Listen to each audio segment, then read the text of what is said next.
De retour sur IDFM dans votre émission de débat Tout le monde a un avis ce soir avec Yann Elimas du Modem du Val d'Oise et monsieur Patrick Lavaux qui est coordinateur du Val d'Oise pour le parti de gauche, il me semble.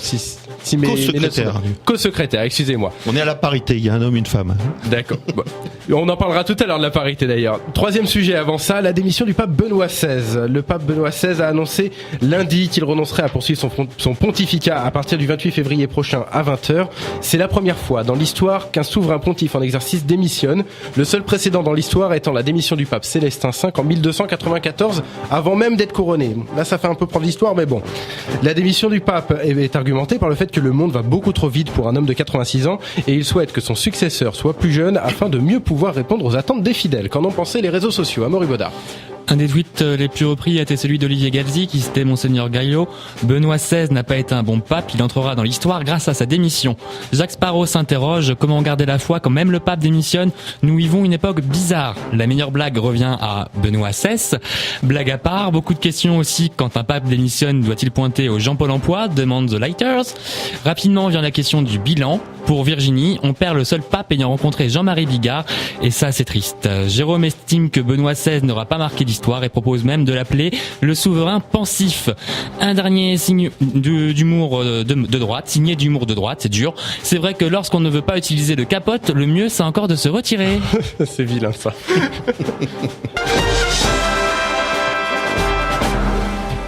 Alors on le voit sur les réseaux sociaux, très virulents les tweets, mais globalement bon enfant. Est-ce que il y a de quoi faire une polémique autour de la démission du pape? Qui veut répondre en premier? Patrice Lavaux. Je veux bien commencer. Moi, je trouve, pour moi, c'est un non-événement. Et quand après vous avez parlé on vient de parler du problème du chômage, on vient de parler du problème de la crise, on vient de parler de tout ça. Bon, le départ de Benoît XVI, franchement, ça, voilà. Moi, je considère que la République n'a aucune opinion à avoir sur la vie interne des cultes. Ils font ce qu'ils veulent. Mais moi, je suis un laïc pur et dur. Et bon, voilà, ça ne me touche nullement. Yann Elimas. Écoutez, je ne sais pas si c'est un non-événement. En tout cas, il y a quand même 1,2 milliard de chrétiens sur Terre. Et qui plus est, c'est une décision historique qui secoue l'ensemble de la chrétienté. C'est la décision du souverain pontife, mais c'est aussi la décision d'un homme. Et quand on connaît le parcours de théologien de Benoît XVI, on ne peut qu'être frappé par la réflexion et le cas de conscience que cette décision a suscité. Alors pour ma part, c'est une décision que je salue. Je la trouve remplie de courage, de lucidité et de responsabilité qui force l'admiration. Et à ce propos, je regrette que le président de la République française se soit laissé aller à une certaine désinvolture dans ses commentaires. Ce n'est pas faire offense à la laïcité que de témoigner de l'événement avec un peu plus de gravité.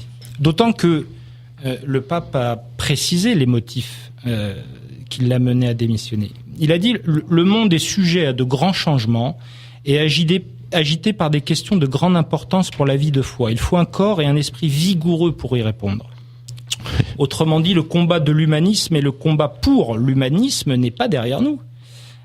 La situation en Europe, avec l'augmentation du relativisme, de l'individualisme et du matérialisme, pose question. Et on peut faire le lien avec le premier sujet sur le désespoir des personnes qui sont dans des situations critiques. La situation en Amérique du Sud, eh bien, la lutte de l'Église contre l'emprise des mafias et la corruption d'État occasionne le plus grand nombre d'assassinats de prêtres. Vous avez la situation en Asie et au Proche-Orient où le choc des religions maintient la violence et les persécutions. Vous avez l'Irak, la Syrie et l'Inde. Et puis vous avez aussi la situation en Afrique où l'Église connaît sa plus grande vitalité. Une croissance du nombre de catholiques passant de 179 millions en 2009 à une progression estimée de 322 millions en 2050. Croissance du nombre de prêtres, de séminaristes, avec les défis du continent, l'instabilité politique, l'appauvrissement, les migrations, les concurrences des religions. Donc je pense, oui, il faudra au futur pape une vitalité de corps et d'esprit hors du commun. Oui, je crois que c'est pas une vitalité de corps qu'il faut à l'Église, c'est surtout moderniser les idées, et pas que l'Église catholique, mais l'ensemble des religions. Et là, il y a effectivement du boulot. Et je crois que nous, quelque part, c'est ce qu'on attend. Hein. Ça a été dit.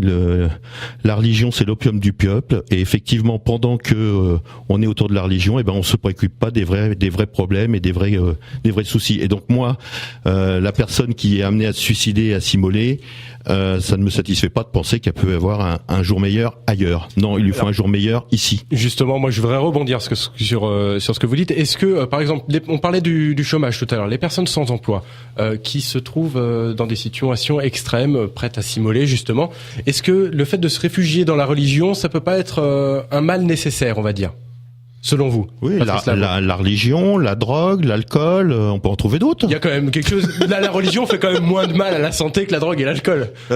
On peut pas le mélanger. Je suis pas sûr. Yann Elimas, qu'est-ce que vous en pensez? Oui, alors bon, la religion est une relation de conscience très très personnelle. Effectivement, elle permet dans certains cas de traverser des épreuves extrêmement difficiles. Elle permet de pouvoir mettre en perspective sa vie. Mais il ne faut pas oublier que nous sommes aussi très attachés à la laïcité et à la séparation de l'Église et de l'État, et que nous accordons la place à chaque dimension. L'Église catholique est très riche, et on attend effectivement que ça soit aussi autre chose quand on parle de réquisitionnement de logements et de locaux. L'Église a sans doute des locaux qu'elle pourrait très bien donner pour héberger les gens qui en ont vraiment besoin. Mais ça satisfait l'Église aussi que certaines choses se passent. Ça, l'Église le fait déjà assez depuis quelques années quand même. Quand Cécile Duflot a annoncé ça, tout le monde lui a rayonné en lui disant que l'Église le faisait déjà. C'est la bonne conscience. Oui, c'est de la bonne conscience. Voilà. Et puis c'est ce qu'on attend de l'Église d'été prochain. Il le prône. Elle pourrait faire beaucoup plus. Comme. Je vous dis, il y a énormément de choses à faire. Ils ont énormément d'argent. Le Vatican est loin d'être un État pauvre pour la taille de l'État. Oui, c'est sûr que proportionnellement. Mais c'est un sujet effectivement d'actualité qui préoccupe beaucoup le Vatican. Mais je crois que ça sera un des sujets à traiter par le futur pape, naturellement. Mais le fait que le pape démissionne, et selon vous, hein, c'est toujours selon vous, est-ce que pour vous il n'abandonne pas sa mission? Est-ce que ça signe pas finalement un symbole de l'échec, d'un certain échec de la religion catholique? Si le pape lui-même se rend compte que sa religion n'est plus dans l'air du temps, ne va pas aussi vite que va le monde, est-ce que ça signe pas tout simplement l'échec de la religion catholique? Benoît XVI n'était pas un pape qui allait faire rattraper la religion sur le monde qui bouge. C'était plutôt un pape, comme on dirait nous, très réactionnaire. Donc effectivement, ce qu'on attend de l'Église, c'est qu'elle prenne des positions très claires. Par exemple, il y a le préservatif, il y a des problèmes à régler dans l'Église, et on peut parler. Mais enfin, je trouve qu'on n'a vraiment pas passé trop de temps là-dessus, parce qu'il y a des choses beaucoup plus graves que la question religieuse.